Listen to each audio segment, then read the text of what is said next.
नमस्कार, स्वदेश विशेष देख रहे हैं आप। मैं हूं आपके साथ प्रशांत पांडे। पहले भारत पाकिस्तान में सीज फायर हुआ और अब यूक्रेन रूस में शांति के लिए बातचीत हो रही है, तो वहीं धुर विरोधी ईरान और अमेरिका की न्यूक्लियर एनर्जी समझौते पर आगे बढ़ते नजर आ रहे हैं। ये सारे कदम पूरी दुनिया को शांति पथ की ओर ले जा रहे हैं, लेकिन क्या ये मुमकिन हो पाएगा?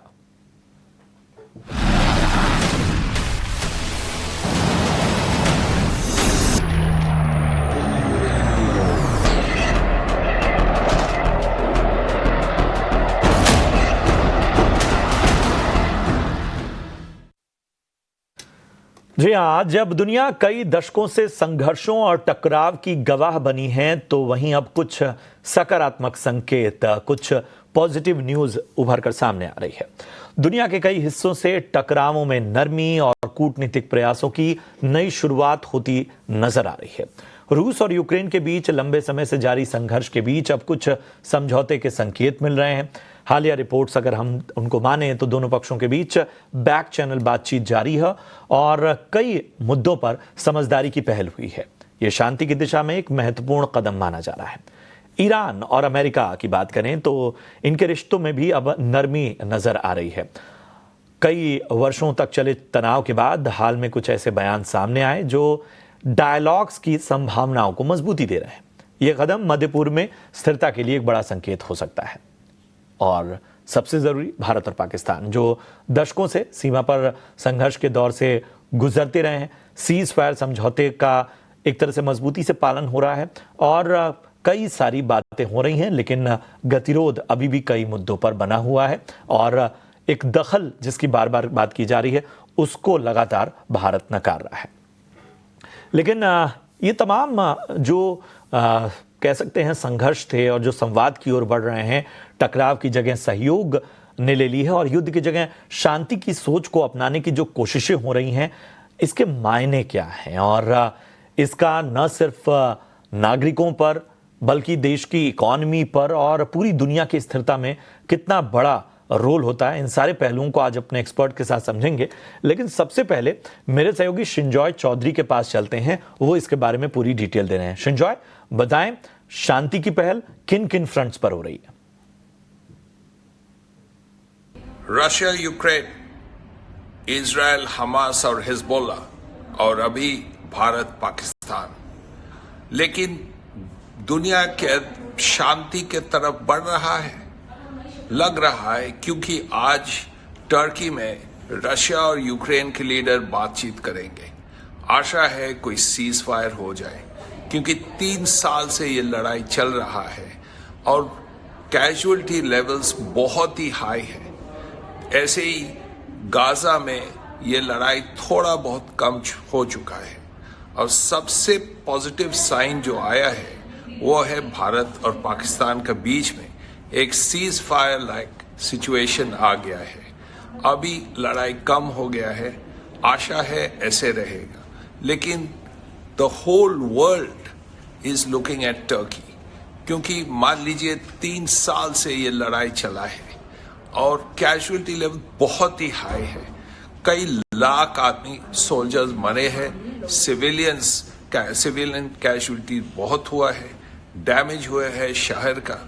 तो यदि आज कोई सीज फायर हो जाए, टेम्पररी सीज फायर या फुल सीज फायर, तब बहुत ही पॉजिटिव साइन आए। चलिए, तो हमारे सहयोगी संजॉय चौधरी आपको तमाम पहलुओं से वाकिफ करा रहे थे और बता रहे थे कि निगाहें अब टर्की पर लगातार बनी हुई हैं, जो अभी भी अस्थिरता फैलाने की कोशिश कर रहा है। इन सब के बीच में मैं अपने खास एक्सपर्ट्स और मेहमानों का परिचय करा दूं। हमारे साथ जाने माने जियोपॉलिटिकल एनालिस्ट पथिकृत पायने साहब मौजूद हैं। पथिकृत साहब, बहुत अच्छा लग रहा है आपको चर्चा में शामिल करते हुए। हमारे साथ पूर्व राजनयिक सुरेश गोयल सर भी जुड़े हुए हैं। सुरेश सर, आपका भी बहुत बहुत वेलकम। और हमारे साथ senior economist Atul Joshi sir भी इस चर्चा में शामिल हो रहे हैं। अतुल जी, आपका भी बहुत बहुत स्वागत। तो सबसे पहले मैं सुरेश सर आपके पास आना चाहूँगा। ठीक है, ये संकेत दिख भी रहे हैं और मतलब ऐसे संकेत नहीं है जिनके बारे में चर्चा नहीं हो रही है। हमने टाइटल दिया है शांति पथ पर दुनिया। तो हमें बताइए कि इसके मायने क्या हैं और क्या ये टिकाऊ है या दिल के खुश रखने को गालिब ये ख्याल अच्छा है? देखिए, आपने कहा शांति पथ या जो भी कहा, सॉरी, या दुनिया में शांति।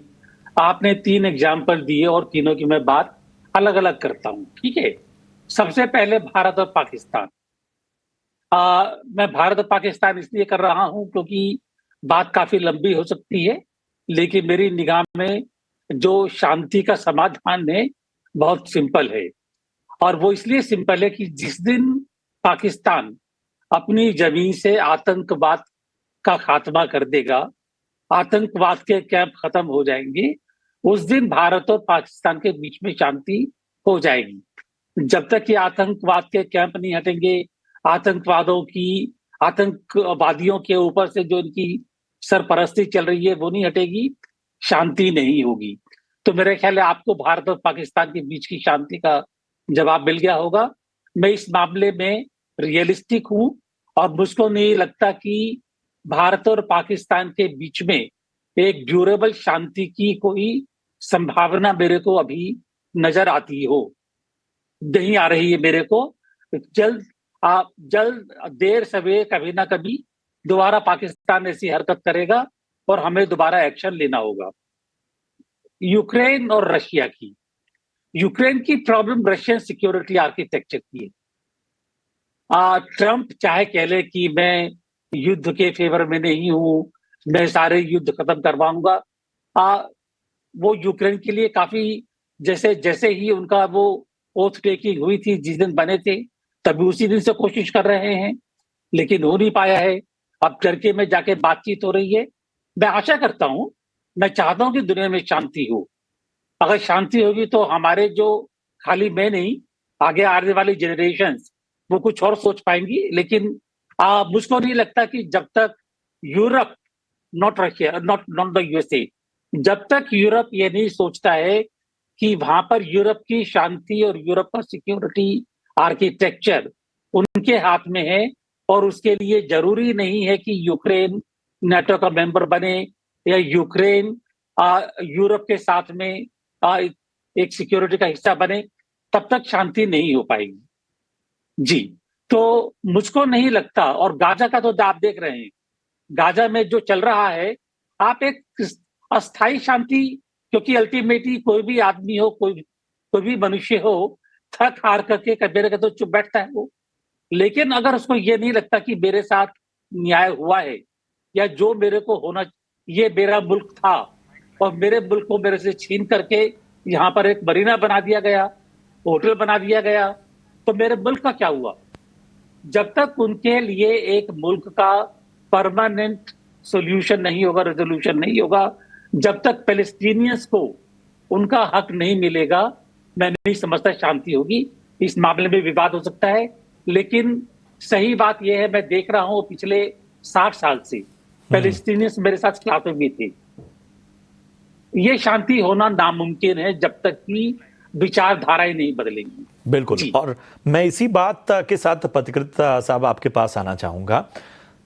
क्यों, मतलब ठीक है, हम बेहतर हो कि शांतिपूर्ण दुनिया हो, हर तरफ अमन चैन हो, ये बातें अच्छी लगती हैं कहने में, लेकिन हमें ये भी रियलिस्टिक होकर देखना होगा कि दुनिया के कई देश ऐसे तनाव के मुहाने पे थे कि एक नैरेटिव ये था कि अब तो थर्ड वर्ल्ड वॉर की तरफ जो है वो हमारी पूरी दुनिया जा रही है। योर टेक सर, आप इसे कैसे देखते हैं और सबसे बड़े कैटलिस्ट के तौर पर आप किन्हें मान रहे हैं इन संघर्षों के पीछे?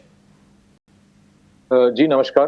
पहली चीज तो यह है कि अगर रशिया यूक्रेन की लड़ाई देखें तो एक्चुअली ये लड़ाई रशिया और वेस्टर्न यूरोप की है। यूक्रेन तो एक मोहरा है इनके लिए। दूसरी चीज है, जब लड़ाई शुरू हुई थी फरवरी 2022 में, 1 महीने के अंतर ही वो एक सीज फायर की कगार पे चले गए थे, लेकिन वेस्टर्न यूरोप के काफी देश है जो इसको मना कर दिया था कि सीज फायर मत करो। अभी जो रशिया ने कंडीशन दिया है कि जो प्रोविंस यूक्रेन के उनके पास है, जैसे लुहांस, डोनेट्स्क, ज़पोरिजिया, खरसो, क्राइमिया, वो देगा नहीं, तो वो यूक्रेन मानेगा नहीं। दूसरी चीज है, रशिया ने ये बोल दिया अगर सीज फायर होता है तो जो यूरोप है, नेटो हथियार ना दे यूक्रेन को, तो यूक्रेन भी वो मानेगा नहीं, और अगर हथियार देता है तो रशिया मानेगा नहीं। और एक में इसमें जो मिलिट्री इंडस्ट्रियल कॉम्प्लेक्स है जिसका धंधा चलता है लड़ाई में, वो तो जाहिर है वो चाहेगा कि और हथियार सप्लाई हो। तो मुझे नहीं लगता कि रशिया यूक्रेन में बातचीत हो सकती है, टेम्पोररी सीज फायर हो सकता है। बीच में एक टेम्पोररी सीज फायर हुआ था 1 महीने का कि रशिया ने बोल दिया था कि यूक्रेन के जो स्ट्रेटेजिक इंफ्रास्ट्रक्चर है, पावर सेक्टर, उसमें हिट नहीं करेगा। लेकिन मुझे नहीं लगता कि अगर होता तो एक दिन में ट्रंप सीज फायर कर देता। तो बातचीत का मतलब ये नहीं कि सब कुछ सॉल्व हो गया है। दूसरी चीज है कि ईरान वाले मामले में न्यूक्लियर इशू पे बात हो सकता है क्या, लेकिन क्या न्यूक्लियर जो कैपेसिटी ईरान का है, क्या वो ईरान दे देगा, सरेंडर करेगा, नहीं करेगा? और सबसे बड़ी चैलेंज जो मिडिल ईस्ट में है अभी, एक तो गाजा वाला इशू है, उसके सिवा वो जो सबसे गाजा में भी जो हमास, हिजबुल्लाह और हौदी है, वो सारे को फंडिंग तो ईरान करता है। तो ईरान जब तक वो न्यूक्लियर वेपन हैंड ओवर नहीं करता है, लेकिन या फिर सरेंडर नहीं करता है, पॉलिसी चेंज नहीं करता है, तब तक सिर्फ इजराइल नहीं, उसको थ्रेट मानेगा सऊदी अरब, यूनाइटेड अरब एमिरेट्स, बाकी जितने सारे अरब स्टेट्स। तो ये तनाव खत्म नहीं होने वाला है। उसमें भी जो ट्रम्प बोल रहा है, थ्रेट मार रहा है, बातचीत होगा, लेकिन मुझे नहीं लगता कि बियॉन्ड द पॉइंट ये जाएगा। अगर जाता है तो अच्छी बात है, लेकिन वो उसका आसार दिख नहीं रहा है। अभी भी इजराइल की बॉम्बिंग चल रही है गाजा में, और हौदी के साथ जो अमेरिका का लड़ाई हो, उसमें काफी बड़े पैमाने में उसने अपनी MQ-9 रीपर ड्रोन्स, फिर उसके बाद F-18 हॉर्नेट प्लेन गवाया है अमेरिका ने, और वो हौदी वो मिसाइल इस्तेमाल कर रहा है जो ईरान ने उनको दिया है। तो हौदी बेसिकली अंसर अल्लाह है, जिसका this is a terror organization, Yemen based है। तो ये लड़ाई खत्म कहाँ हुई है? और जो सीज फायर आप बता रहे हो कि इंडिया और पाकिस्तान के बीच है, प्राइम मिनिस्टर ने कैटेगोरिकली बोल दिया, प्राइम मिनिस्टर मोदी ने, कि ये सीज फायर नहीं है, इट्स अ टेम्पोररी पॉज। और जब जब पाकिस्तान अटैक करेगा, कुछ भी टेरर अटैक करेगा, तो इसी तरह से ये डॉक्ट्रिनल अप्रोच होगा। इसके बाद से पाकिस्तान को इसी तरह हिट इंडिया करेगा। और इसके साथ मैं एक चीज कहना चाहता हूँ, पाकिस्तान से टेररिज्म खत्म हो, क्या वो सब देश चाहता है? आपने देखा होगा, इसके टेक्निकलिटीज में कोई और लॉजिक कोई दे सकता है, लेकिन IMF का जो लोन इस लड़ाई के बीच दिया गया, तो उसको जाहिर है कि वो दिया जा रहा है, इसके बावजूद कि पाकिस्तान कभी IMF का पैसा कभी वापस नहीं किया। और अगले दिन मसूद अजहर को 14 करोड़ कॉम्पेंसेशन दिया जा रहा है पाकिस्तानी सरकार की तरफ से। टर्की ने इतने बड़े पैमाने में हथियार दिया पाकिस्तान को, जो पाकिस्तान लड़ाई किसके लिए लड़ रहा है?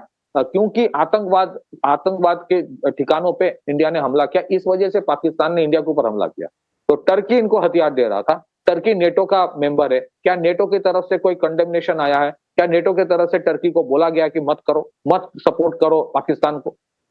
आज ही टर्की को 350 या $375 मिलियन का हथियार दिया है, एयर टू एयर मिसाइल दिया है अमेरिका। क्या गारंटी है ये जो मिसाइल अमेरिका दे रहा है टर्की को, वो पाकिस्तान को हैंड ओवर नहीं किया जाएगा, या फिर इनडायरेक्टली ये पाकिस्तान को ही नहीं दिया जा रहा है?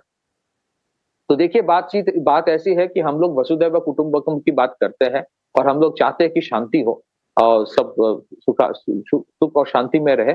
लेकिन ये भी सच है, ये कलयुग है। बहुत सारे देश है वो चाहते हैं कि तनाव जारी रहे। आपको लगता है कि जिस तरह से इंडिया का परफॉर्मेंस रहा ऑपरेशन सिंदूर में, जिस तरह से इंडिया ने कैपेसिटी दिखाई, आपको लगता है कि अमेरिका बहुत खुश है? नहीं खुश है।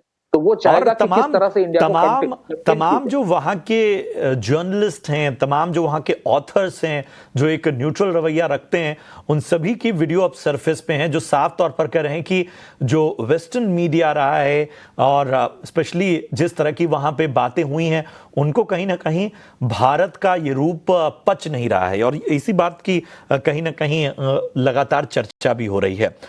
मैं अतुल जी आपके पास आना चाहूंगा, और मैं चूंकि हम इकोनॉमी के लहजे से भी देखें, तो आप देखिए कि जो डेटा कहता है कि जब भी युद्ध हुए हैं तो इक्विटी मार्केट जो रहा है वो टेम्परेरीली उस पर नेगेटिव इफेक्ट जरूर पड़ा हो, लेकिन एक तरह से बहुत बड़ा प्रेशर नहीं रहा। लेकिन इकोनॉमी जो है वो प्रभावित होती रही है। कुछ डेटा जो डोमेन में है उनमें 1962 इंडो चाइना जो वॉर है उसमें जीडीपी में गिरावट देखने को मिली। 1965 में जो है जीडीपी बहुत शार्पली डिक्लाइन हुई, 2.6% तक पहुंची। 1971 बस एक करगिल वॉर ऐसा था जहां पर जीडीपी ने एक्सेलरेट किया। तो जंग को इकोनॉमी जो है वो जाहिर सी बात है डेंट करती है जंग उसको। ओवरऑल आपका नजरिया क्या बन रहा है? यहां से अब क्या ये दोनों साथ साथ चलेंगे? अब इसको एब्जॉर्ब करके इकोनॉमी चलेगी, किस तरह की एडवर्स स्थितियां आती रहेंगी? की जो ग्लोबल एनवायरनमेंट बनी है वो 2022 से बनी है, जब से यूक्रेन और रशिया में फर्स्ट टाइम कॉन्फ्लिक्ट हुई। उसके बाद हमने देखा कि गाजा में भी हुआ, उसके बाद में हमने देखा कि जो रेड सी के वहां पे हुथीस का हमला होता था तो पूरी सप्लाई चेन डिसरप्ट हो गई थी। हमने गलवान भी देखा, रिसेंटली पाकिस्तान के साथ भी देखा ऑपरेशन सिंदूर। बट ये पूरी जो पास की डेटा है, तब इंडिया बाय एंड लार्ज एक एग्रेरियन इकोनॉमी था, एग्रीकल्चर पे डिपेंडेंट इकोनॉमी थी।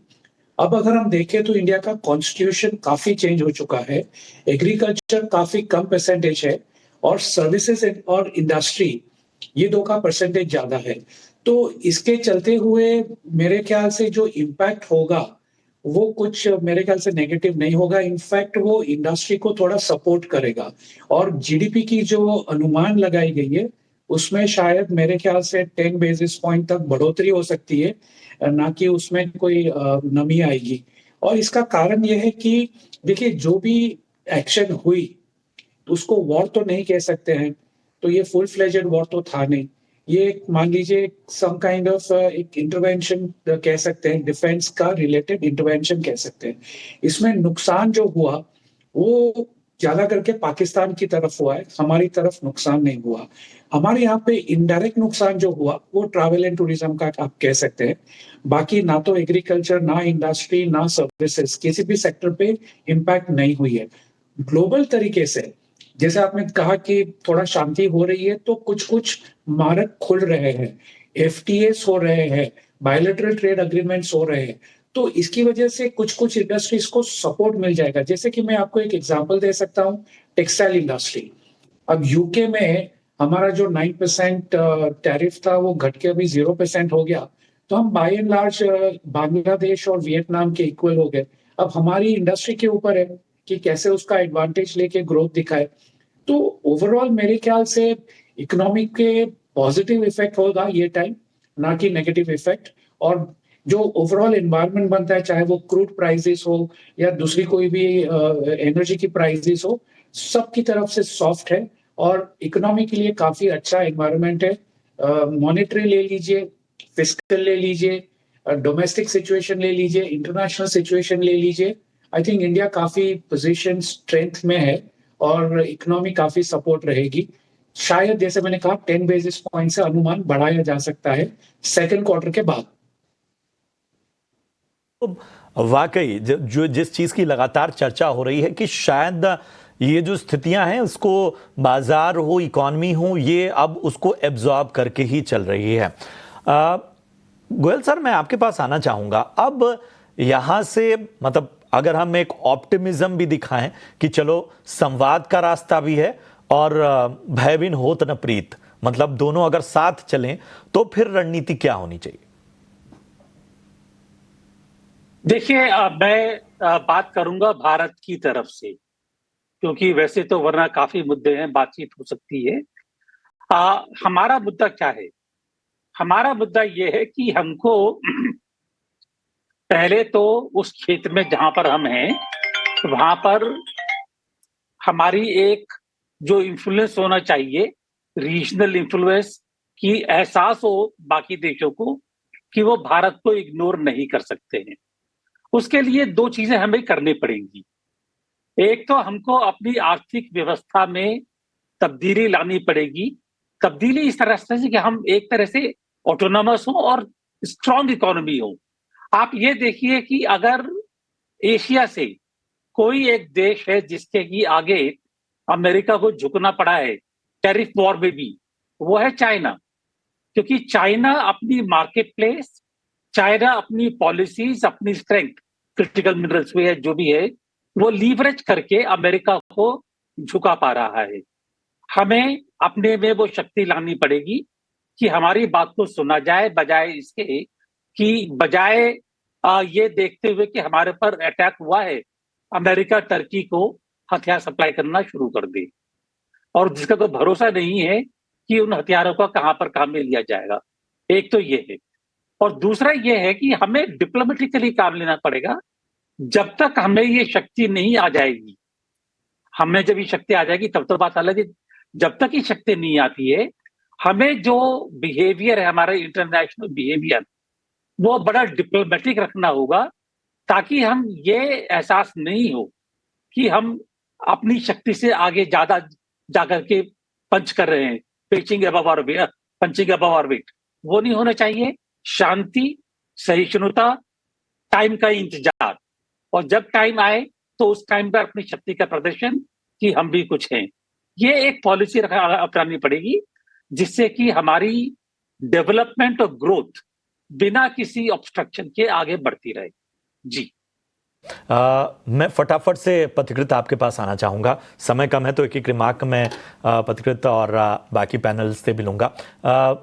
हमें अब ये बताइए कि इस जंग ने बहुत सी पहचान भी करा दी है। अगर हम देखें पथिकृत कि कहाँ से हमें सजग रहना है और कहाँ से हम अपने अलाइज का दायरा अगर बढ़ाना है, तो वो उस पर आपका क्या टेक होगा? नहीं, देखिए, आपको बिजनेस तो अमेरिका के साथ भी करना होगा, चाइना के साथ भी करना होगा। और आज हम $4 ट्रिलियन की इकोनॉमी है, परचेसिंग पावर पैरिटी में हम $17 ट्रिलियन की इकोनॉमी है। अभी भी हम अपने आप को शक्तिशाली नहीं समझेंगे तो कब समझेंगे? हम वैसे शक्तिशाली है। अमेरिका क्या कर रहा है? अपने मार्केट का लीवरेज कर रहा है कि हमारे मार्केट में आपको बिजनेस करना है तो हमारी बात सुनना पड़ेगा। वही चीज हमें आज करना है कि अमेरिका को बोलना है सर्टेन कंडीशंस आप भी पुट कीजिए। आप कि पाकिस्तान के साथ ट्रेड करेंगे तो उनके साथ कीजिए, या तो फिर हमारे साथ कीजिए। और ऐसा नहीं है कि अमेरिकन कंपनीज बिना इंडिया के सर्वाइव कर पाएगा। ऐसा नहीं है कि हमारी सिर्फ डिपेंडेंस उनके पास है या उनका डिपेंडेंस हमारे पास नहीं है। चाइना का भी वही है। हमारा जो ट्रेड सरप्लस चाइना का है हमारे साथ, क्या वो उसको इग्नोर कर सकता है? क्या वो अफोर्ड कर पाएगा अगर कल कोई पाबंदी लगा दे? और उस पे रेसिलियंट सप्लाई चेन बनाने के लिए काम बहुत दिन से चल रहा है, और 2-3 साल लगेगा या 4 साल लगेगा कि बहुत सारी चीजों में हम आत्मनिर्भर हो जाएंगे। लेकिन देखिए, जियोपॉलिटिक्स इसी को कहते हैं, आपके दुश्मन और आपके दोस्त एक ही होते शायद। तो this is the duality of approach. आपको अमेरिका के साथ बिजनेस भी करना है, आपको पता भी है कहीं ना कहीं अमेरिका आपका नुकसान भी करेगा। आपको चाइना के साथ बिजनेस भी करना है, लेकिन आपको पता है कहां पे रोक लगाना है। और दूसरी चीज है, आज इंडिया का स्ट्रेटेजिक डेप्थ पहले से बहुत बेहतरीन है। एक तो है, आपके एयर डिफेंस सिस्टम ने दिखा दिया कि इतनी आसान नहीं है कि कोई मिसाइल आके हमारे शहरों को बर्बाद कर देगा। दूसरी चीज है, आज अगर वहां पे लड़ाई भी होता है तो बैंगलोर, हैदराबाद, पुणे, बॉम्बे, कलकत्ता, हर जगह पे बिजनेस चल रहा है, आईटी सेक्टर चल रहा है, इंडस्ट्री चल रहा है। और इंडस्ट्री में एक चीज बताना चाहता हूं, मैं लड़ाई जंग के फेवर में नहीं हूं, लेकिन जंग इस बार क्या हुआ, आत्मनिर्भर भारत ने दिखा दिया। ज्यादातर हथियार इंडिया में बन चुका है, इंडिया का बना हुआ हथियार। तो अगर कहीं पे लगे कि मतलब लड़ाई हो रहा है, उससे भी इंडियन इकोनॉमी को कहीं ना कहीं कुछ तो फायदा होगा, क्योंकि हम बाहर से हथियार पूरा नहीं चलिए, मेरे पास समय कम है। एक आखिरी रिमार्क के साथ अतुल सर मैं आपके पास आना चाहूंगा। ठीक है, हम आत्मनिर्भरता की ओर बढ़ रहे हैं, लेकिन डिफेंस या बाकी चीजों में खर्च बढ़ता है तो कहीं ना कहीं कुछ कॉम्प्रोमाइज भी करना पड़ेगा। क्या कहेंगे? देखिए, अपने पास काफी हेडरूम है। अगर हम कैपिटल एक्सपेंडिचर देखें तो लास्ट ईयर हमारा जो बजट था और उसके बाद में हमने रिवाइज बजट में उसको कम भी किया, लेकिन हमारा जो एक्चुअल खर्चा हुआ है 2024-25 में, वो लगभग 1 से 1.5 लाख करोड़ कम हुआ है रिवाइज बजट से भी। तो वो हमारे पास एक बफर है। दूसरा, हमारा जो डिफेंस का कैपेक्स है 3 लाख करोड़ का है, उसमें कोई कटौती नहीं की गई थी, वो भी हमारे पास पड़ा है। आरबीआई से जो डिविडेंड की एक्सपेक्टेशन है, क्योंकि इंटरेस्ट रेट घटे हैं इंटरनेशनली, यूएस ट्रेजरी के ऊपर गोल्ड में हमारा काफी प्रॉफिट हुआ है, तो आरबीआई से जो डिविडेंड है वो भी 4 लाख करोड़ का मिल सकता है। जो मान लीजिए 1 लाख 1.5 करोड़ आपको वहां से भी मिल सकता है। मान लीजिए कुछ भी नहीं हुआ, कहीं से कोई हमको हेल्प नहीं मिल रही है, हम 150 करोड़ आदमी है, जीपे लगा दे, 1000 रुपया हर एक आदमी भी दे देगा, 1.5 लाख करोड़ तो वैसे ही हो जाएगा पीएम रिलीफ फंड में। तो इंडिया को कोई, मेरे ख्याल से डरने की जरूरत नहीं है। कोई हमारा साइज भी हमारी शक्ति है, हमारा कंज्यूमर भी हमारी शक्ति है, और हमारी इकोनॉमी जिस तरह की मैच्योरिटी लगातार दिखा रही है वो भी अब हमारी ताकत बनती जा रही है। चलिए, बड़ी अच्छी चर्चा रही अतुल सर, इसके साथ ही सुरेश गोयल सर और पथिकृत, आप सभी से चर्चा में बड़ा अच्छा लगा। तमाम इनसाइट्स और बहुत सारे पहलुओं के बारे में जानकारी हुई। इस तरह की चर्चाओं में हम आगे भी आपको आमंत्रित करते रहेंगे। बहुत बहुत धन्यवाद इस शो में जुड़ने के लिए। तो आज के स्वदेश विशेष में इतना ही, दीजिए इजाजत, लेकिन आप देखते रहिए ईटी नाउ स्वदेश। नमस्कार।